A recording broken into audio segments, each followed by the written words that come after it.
नमस्कार, India voice पर स्वागत है आपका। मैं हूं प्रियंका मिश्रा। झारखंड में अपराधी मस्त, सरकार पस्त। सीपीआईएम नेता सुभाष मुंडा की हत्या आखिरकार कौन जिम्मेदार? सवाल यह भी है कि झारखंड में आखिरकार लूट हत्या कब तक? हेमंत सरकार में अपराधी बेलगाम क्यों? बुधवार की देर शाम रांची के दलादली चौक में माकपा नेता सुभाष मुंडा की अज्ञात अपराधियों ने गोली मारकर हत्या कर दी। 2 बाइक में आए 4 अपराधियों ने तकरीबन 8 राउंड फायरिंग की।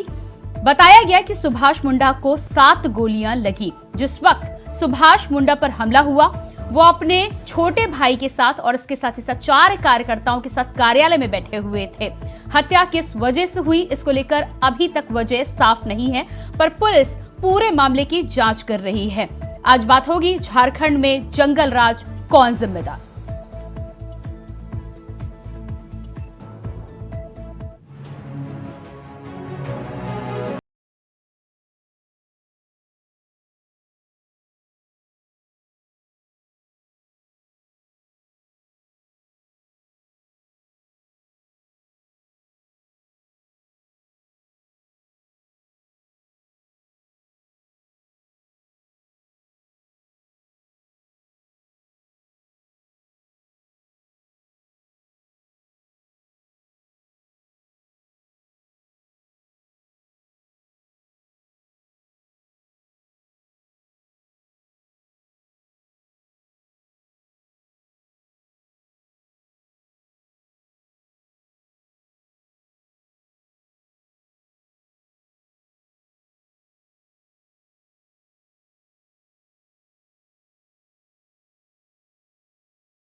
व्यवस्था को बहाल करने के लिए पुलिस के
में अराजकता का ये आलम है, इसका जिम्मेदार कौन है?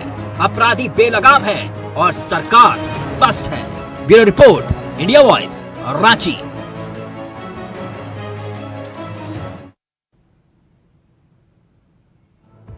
तो झारखंड में जिस तरह से सीपीआईएम नेता सुभाष मुंडा की हत्या के बाद लगातार दलादली चौक के साथ ही साथ तमाम उनके जो समर्थन करता है, उन्होंने पूरे रांची में माहौल गरमा दिया है। हर तरफ आगजनी का माहौल बना हुआ है।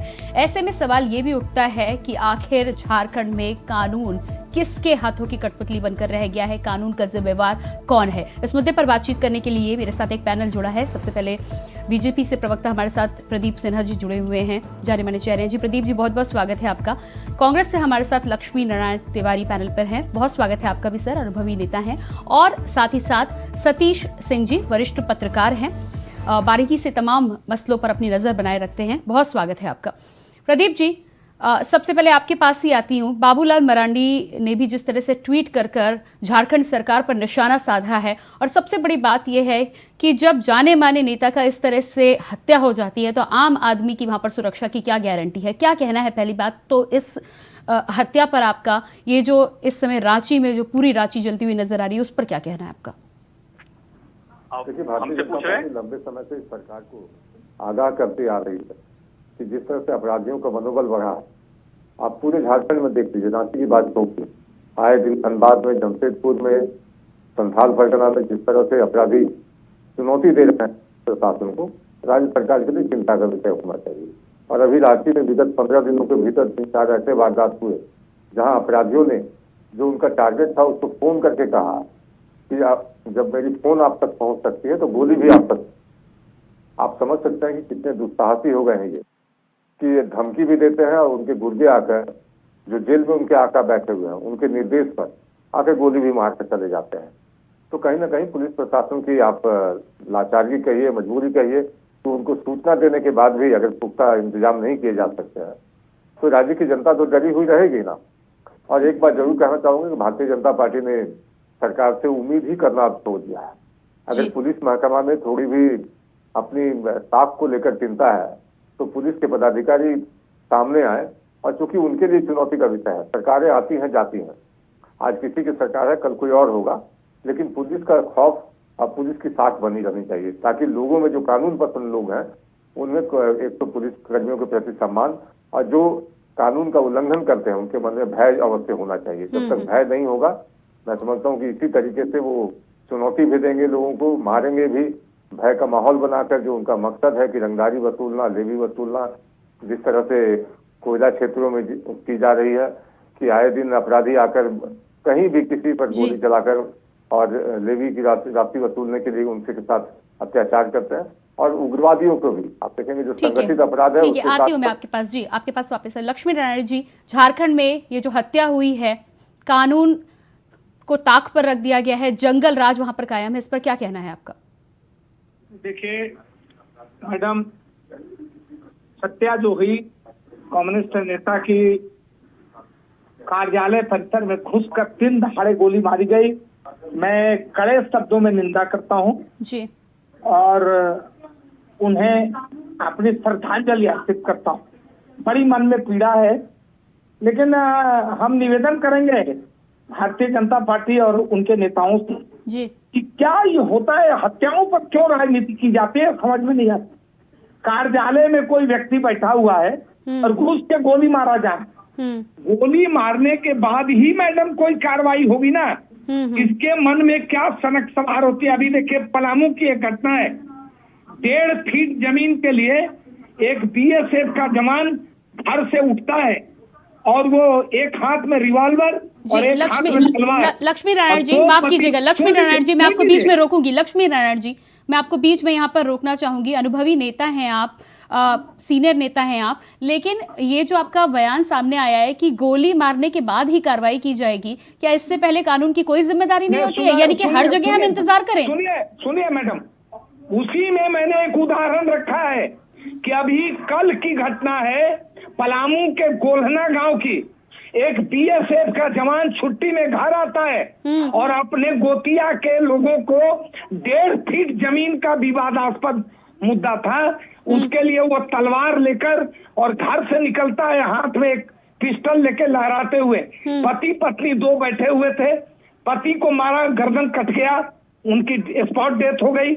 एक उनकी पत्नी को मारा, घायल हुई, फिर उसके भाई को मारा और उसकी पत्नी को मारा। जी सही देखिए, ठीक कह रहे, घटना कहीं की भी हो, सवाल यही है कि इस तरह की घटनाओं के पीछे कानून का खौफ अब लोगों में क्यों नहीं है, चाहे वो किसी नेता की हत्या हो, चाहे आम आदमी की हत्या हो।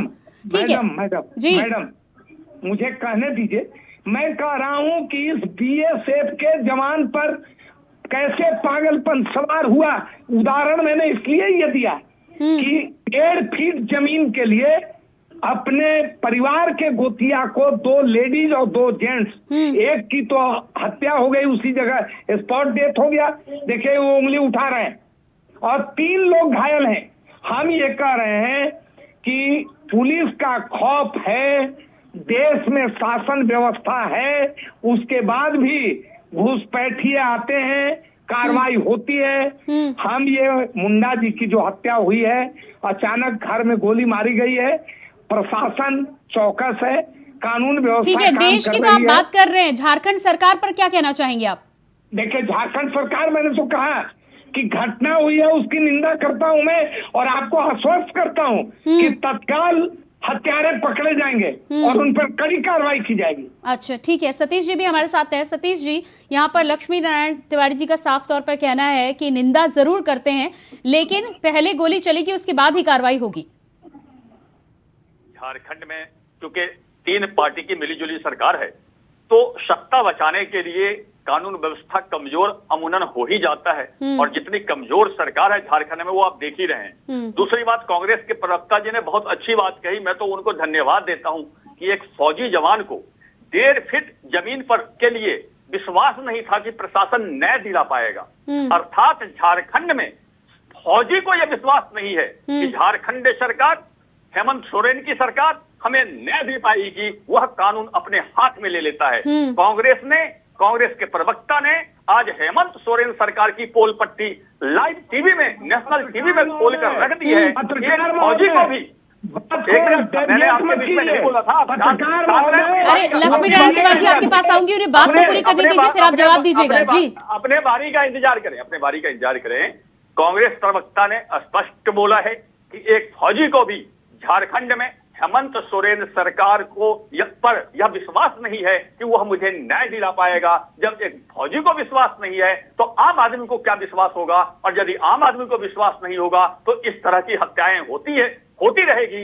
यह कांग्रेस के प्रवक्ता ने, माननीय ने, आज तिवारी जी ने लाइव टीवी में स्वीकार कर लिया है, तो मैं इसका घोर निंदा करता हूं। और कांग्रेस के इस तरह के जो देश विरोधी विचार हैं कि सत्ता पर, सरकार पर कोई विश्वास ही नहीं है झारखंड में, ऐसी सरकार को मैं केंद्र सरकार से मांग करता हूं कि अविलंब बर्खास्त किया जाए, क्योंकि ये तो मांग कांग्रेस की है कि आम आदमी को हेमंत सोरेन सरकार पे विश्वास नहीं है, 1.5 फीट जमीन के लिए विश्वास नहीं है कि हमें न्याय मिलेगा, तो आम जनता को क्या न्याय मिलेगा। कांग्रेस के प्रवक्ता ने आज स्वीकार कर लिया। लक्ष्मी नारायण तिवारी जी, जवाब दीजिए, क्या कहना चाह रहे हैं आप? सरकार महोदय, पूरी विनम्रता से मैं निवेदन करता हूं, पहले बात को सुने, डेविएट मत करें, डाइवर्ट कर रहे हैं आप।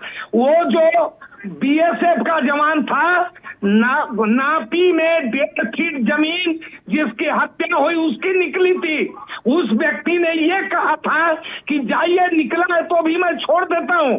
वो इतना क्रोध में और पागल हो गया था कि इतना कहने के बाद 1.5 फीट जमीन उसके कब्जे में थी, वो उसको छोड़ना चाहिए था। आप बात को उलट रहे हैं कि मैं मान लिया। ठीक है लक्ष्मी नारायण तिवारी जी, मुद्दा तो आपने ही उठाया था। 1 मिनट मैडम, 1.5 फीट जमीन के लिए उसने नहीं छोड़ने के लिए कि मैंने छोड़ूंगा और उसकी हत्या किया। अब बात को डेविएट, मैं निवेदन करता हूं कि भाजपा की भाषा नहीं बोले आप, ये भाजपा की भाषा है, ये भाजपा की भाषा है। बात को समझिए, होने के लिए जानिए पूरी तरीके से बोलिए। दूसरे राज्य में इस तरह की घटना होती है तो तिवारी जी का सरकार दूसरा हो जाता है। आप ये बताइए, देश के एलओसी पर, झारखंड सरकार को सीमा पर कांग्रेस भी पूरी चौकी के बाद घुसपैठी होती है और राष्ट्रीय जनता दल भी उस सरकार में सम्मिलित है, उसको भी सर्व चाहिए। और केंद्र सरकार को चाहिए भाषा नहीं बोलिए, सरकार को अभी भाजपा की भाषा बोल रहे हैं। हत्याएं दिन हो रही है वहाँ पे, सरकार महोदय गरिमा रखिए, आप अपना निवेदन करता हूँ आपसे।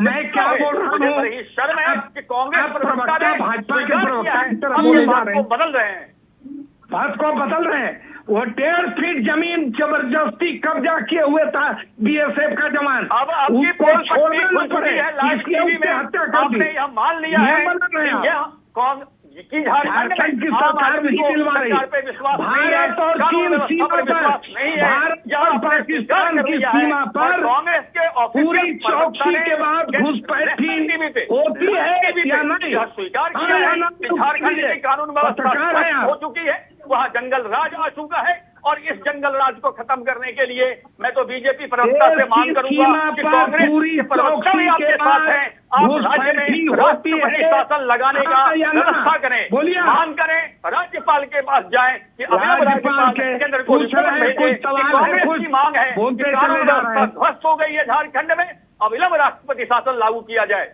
ठीक है, ठीक है। प्रदीप बीजेपी के मेंबर है क्या महोदय, ऐसे नहीं करिए। जी, प्रदीप जी के पास मैं आती हूँ। प्रदीप जी, लक्ष्मी नारायण तिवारी ने यहाँ पर बीएसए के जवान का उदाहरण दिया, वो कहना क्या चाह रहे हैं? यहाँ हम जंगल राज की बात कर रहे हैं। यदि आप ये कहते हैं कि घुसपैठिए आकर ये काम करते हैं तो भी कानून व्यवस्था तो सरकार की जिम्मेदारी है। प्रदीप जी, क्या कहना है आपका? लक्ष्मी नारायण तिवारी जी उदाहरण तो कुछ और दे रहे थे, लेकिन उसके बाद उनका कहना है कि जब बीएसए का जवान ये कर सकता है, क्या कहना चाह रहे हैं? आपको क्या लगता है?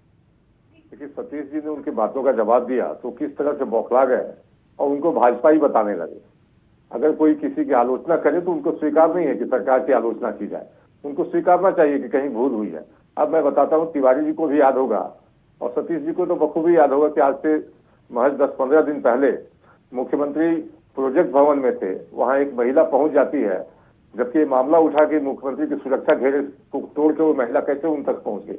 वहां पहुंचकर उनका पैर पकड़ लेती है, रोने लगती है कि हमने आवेदन दिया पुलिस वालों को, उसके बाद भी पुलिस वालों ने कोई कार्रवाई नहीं की, हमारे जमीन पर हमारे रिश्तेदार ही कब्जा करके बैठे हुए हैं। लेकिन आप समझिए कि उस महिला को कितना मजबूरी में मुख्यमंत्री की सुरक्षा घेरे को तोड़कर वहां तक पहुंचना पड़ा होगा। हालांकि मुख्यमंत्री ने दूसरे दिन उनको अपने कार्यालय में बुलाकर और आश्वासन दे दिया कि कार्रवाई की जाएगी। जी, लक्ष्मी नारायण जी, अगर कानून व्यवस्था की जिम्मेदारी निर्वहन होती हो, अगर जिलों के पुलिस अधिकारी इतने ही संवेदनशील है, लक्ष्मी नारायण जी यहाँ उदाहरण देते रहिए, लेकिन हत्याएं हो रही, इस बात को भी स्वीकारिए कि जब 3500 का आंकड़ा मुख्यमंत्री स्वीकारते हैं सदन में कि विगत 3 वर्षों में 3500 हत्याएं हुई है इस राज्य में, तो कहीं ना कहीं इस पर चिंतन करने की आवश्यकता है कि उस पर रोक कैसे लगे। ये दलीलें मत दीजिए। ठीक है, आपके पास लक्ष्मी नारायण जी, यहाँ पे कानून व्यवस्था की बात हो रही है, जंगल राज की बात हो रही है। जिस तरह से इतने बड़े नेता की हत्या हो जाती है, आम लोगों की तो कई उदाहरण सामने आ चुके, सतीश सिंह ने दे, आपने खुद दिया उदाहरण और प्रदीप जी भी उदाहरण दे रहे हैं। तो ये बात तो साफ है कि कानून व्यवस्था लचर है, तो वहां पर तो आप सिर्फ निंदा कर रहे हैं और उसके बाद आप कह रहे हैं कि ये घटना हो जाती है। आप सरकार पर क्या कहना चाहते हैं, ये बताइए। मैडम, इस देश ने प्रधानमंत्री की हत्या भी देखी है, इस राज्य ने रमेश सिंह मुंडा की मंत्री से हत्या देखी है। ये क्या बोल रहे हैं? राजनीतिक बात बोलना है, रोटी सेकनी है, अलग बात है। मैं ये कह रहा हूँ कि क्या लक्ष्मी नारायण जी इतिहास में जो घटनाएं हुई हैं उनको लेकर आप वर्तमान में जो स्थिति है कानून की, उसको कैसे उस पर सफाई दे सकते हैं? मैं वर्तमान कानून व्यवस्था की बात कर रही हूँ।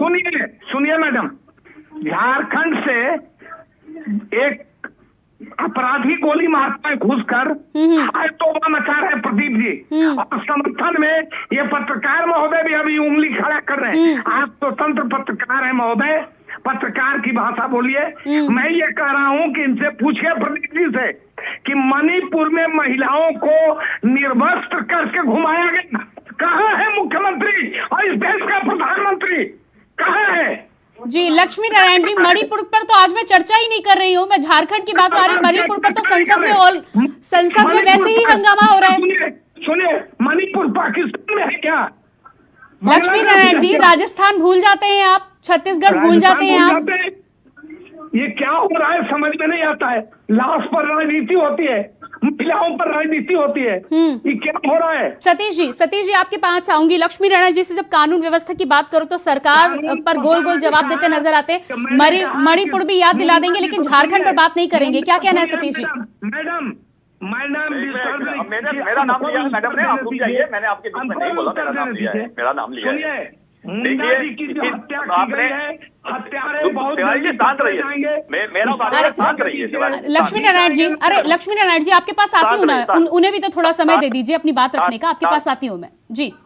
देखिए, तिवारी जी का झारखंड में चूंकि जवाब नहीं है, इन्होंने मणिपुर की चर्चा कर दी, इन्होंने बंगाल की चर्चा करी, इन्होंने राजस्थान की चर्चा करी, इन्होंने छत्तीसगढ़ की चर्चा करी नहीं करी। बंगाल में इनके नेता, जो कांग्रेस पार्टी के नेता है विरोधी दल के, उन्होंने कहा है कि बंगाल में लोकतंत्र की हत्या हो गई, जो इनके नेता है। तो जब इनके नेता उस राज्य में बोल रहे हैं लोकतंत्र की हत्या हो गई, तो क्या उन्होंने उस सरकार की आलोचना करी? राजस्थान में कांग्रेस की सरकार है, इससे विभत्स घटना हुई है, क्या इन्होंने चर्चा करी? छत्तीसगढ़ में इससे बुरी घटना हुई है, इनकी सरकार है, क्या इन्होंने चर्चा करी? तो मेरा कहना है मुद्दा झारखंड है।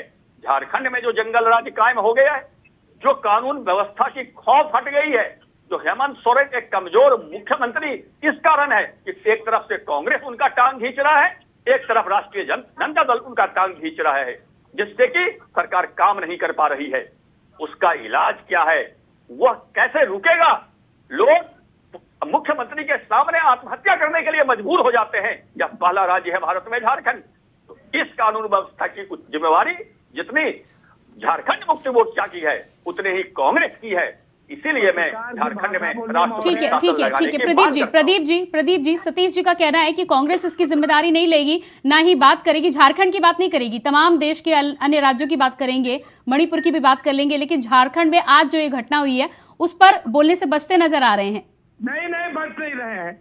ठीक है लक्ष्मी नारायण जी, आपके पास मैं आ जाऊंगी, एक बार प्रदीप जी की राय ले लूं, उसके बाद आपके पास ही आ रही हूँ। संदर्भ को लेकर जी मैं समझता हूँ कि झारखंड के संदर्भ पर ही चर्चा होनी चाहिए, और अन्यथा घुमाने की बजाय अगर इसका निदान बता देते हो कि ठीक है, मुख्यमंत्री ने डीजीपी महोदय के साथ बातचीत की थी और उन्होंने यहाँ तक कह दिया कि आपको खुली छूट दी है हमने, तो उस खुली छूट का प्रभाव दिखना चाहिए, उसका असर दिखना चाहिए।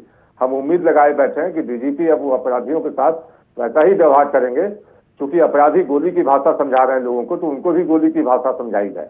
उनके मन में जब तक डर नहीं होगा, जब तक खौफ नहीं होगा कि वो भी मारे जाएंगे, तो मैं समझता हूँ कि वो डराने धमकाने का जरिया हमेशा जारी रखेंगे। ठीक है लक्ष्मी नारायण जी, आप तमाम राज्यों की बात कर रहे थे तो उसी पे बात मैं कर लेती हूं। यानी कि आपने देश में तो मान रखा है, 2024 के लिए मान रखा है कि महाविपक्ष का आप गठन करेंगे, लेकिन अगर झारखंड में कोई बात आती है, आपसे संबंधित राज्य में कोई बात आती है, तो वहां आप कोई घटना होती है तो उस पर कुछ नहीं बोलेंगे, कोई प्रतिक्रिया नहीं आएगी आपकी? मैडम, प्रतिक्रिया मैंने दे दिया कि अपराधी जल्द ही सलाखों के बीच नजर आएंगे, लेकिन मैं ये निवेदन कर दूं जो आवश्यक है, यहाँ बीजेपी के केंद्रीय मंत्री और उनका बेटा गाड़ी से किसानों को चीपता है, ये बात ही भूल जाते हैं। ठीक है, अब आप मणिपुर के बाद अब आप उत्तर प्रदेश की बात करेंगे, लेकिन झारखंड की बात नहीं करेंगे। उनको सुनिए मैडम, हमसे सवालों की झड़ी लगे, पूछिए इनसे मणिपुर का क्या हुआ।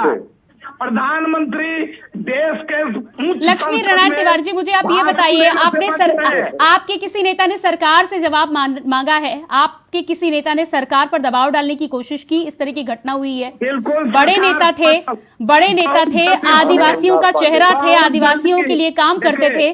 नाम पकड़िए, आदिवासियों की मत कहिए, इनको छोड़ दीजिए, ये बीजेपी के हिस्से में है। आदिवासी, महिला, मुसलमान, हिंदुस्तान, पाकिस्तान, ये सब ये बोलते हैं।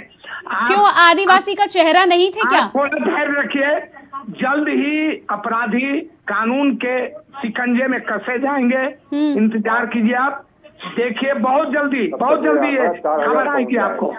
और जहां तक रह गई बात इनकी, इनको झारखंड की चाबी दे दीजिए, सारा पेट का दर्द इनका खत्म। जनता अब देने वाली नहीं है, इनको कह दीजिए कि पेट का दर्द नोभाइल जी। प्रदीप जी जवाब दीजिएगा, उनका कहना है चाबी नहीं मिलने वाली आपको, चाहे कितने भी ट्वीट कर लीजिए, चाबी नहीं मिलने वाली। 50 विधायकों के साथ तो जनता ने इनको विश्वास दिया, इनके आपको ताकत दी, लेकिन उसका हश्र क्या हुआ? अगर महिलाओं के साथ लगातार बलात्कार की घटनाएं हों, और जिस तरह से आपने देखा हुआ कि सुदूरवर्ती जो संथाल परगना का क्षेत्र है, वहाँ जिस तरह बांग्लादेशी घुसपैठ कर रहे हैं, उस मुद्दे पर ये कुछ नहीं बोलेंगे, एक शब्द इनके जुबान से निकलेगा नहीं। मुख्यमंत्री मौन साध जाते हैं। और कहाँ है आपके अविनाश पांडे, कहाँ है आपके अविनाश पांडे प्रभारी महोदय, और कहाँ है आपके अध्यक्ष? क्यों नहीं जाते हैं मुख्यमंत्री से मिलकर गंभीर स्थिति पर चर्चा करने के लिए? उन चीजों पर चर्चा नहीं करना है, लेकिन संगठन में किसको मलाईदार पद मिले, इसको लेकर प्रतिनिधिमंडल जल आपके मुख्यमंत्री से मिलने जाता है। सिर्फ अपनी चिंता करने के बजाय अगर राज्य की चिंता आपने की होती, तो मैं समझता हूँ कि जो लोगों ने आप पर विश्वास जताया। ठीक है प्रदीप जी। लक्ष्मी नारायण तिवारी जी, झारखंड के इस मुद्दे पर इससे पहले हम आगे बढ़े, आपको ये कुछ बयान सुनाना चाहती हूँ मैं, सुनिएगा जरा।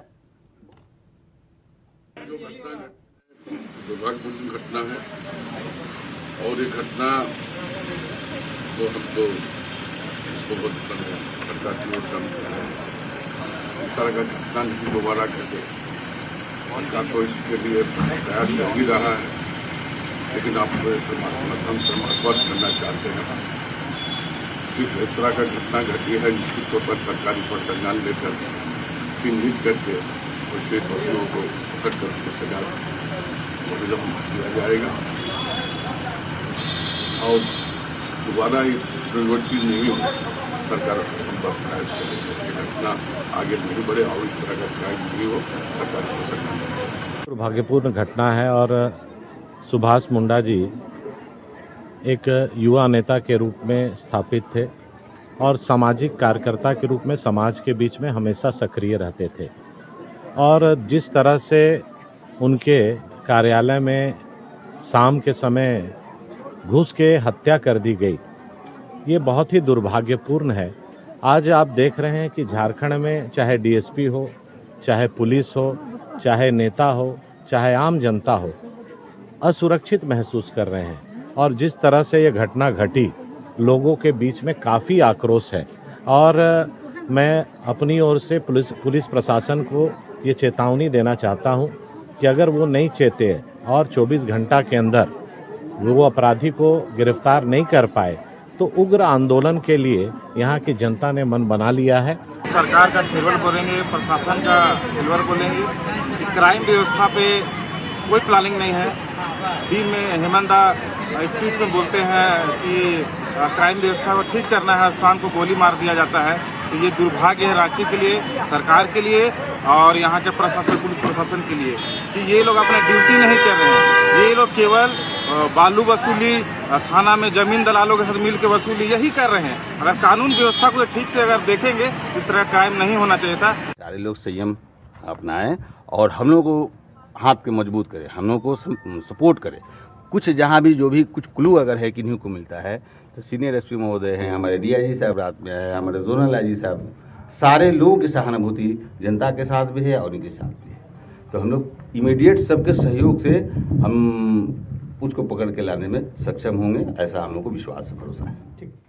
तो लक्ष्मी नारायण तिवारी जी, उम्मीद है कि आपने ये बयान सुन लिए होंगे। अपने सभी पैनलिस्ट लोगों का धन्यवाद मैं करती हूँ। सतीश जी बहुत धन्यवाद आपका।